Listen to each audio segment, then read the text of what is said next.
Everyone wants to have the best credit rating they can.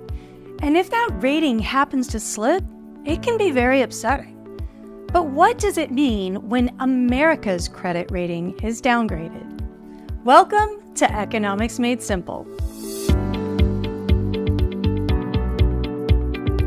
For the second time in a little over a decade, Uncle Sam's been informed that he's not quite as good at credit risk as he used to be. To help us learn more about what happened and what it means, we've brought in a special guest. Hello and welcome back.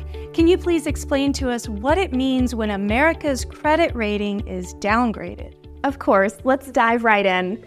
Rating agencies look at a host of macroeconomic and fiscal variables, as well as at a nation's political stability. Countries are issued what are called sovereign credit ratings, which are expressed using letter grades. The AAA rating is the highest credit rating and indicates the lowest default risk.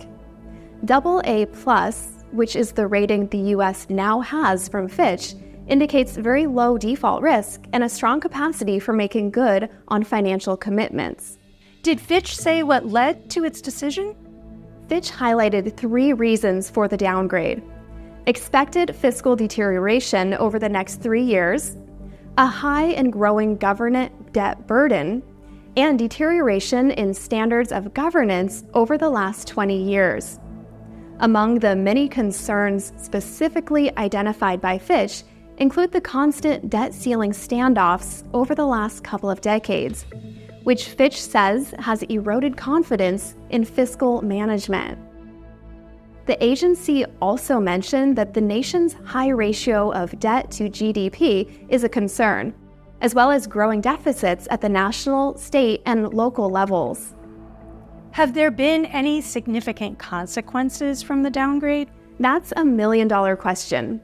Interestingly, the downgrade didn't have an immediate significant impact on markets, including the Treasury market, which saw money continue to flow into it just as before.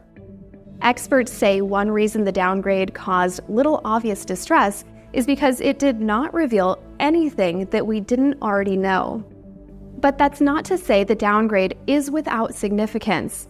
More broadly, in the view of one leading budget analyst, the downgrade is confirmation the U.S. is on an unsustainable fiscal path and serves as a wake-up call that we need to get our country's fiscal and political house in order.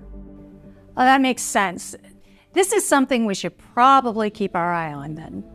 If there's one thing we've learned about the economy, it's to expect the unexpected. I'll see you again soon.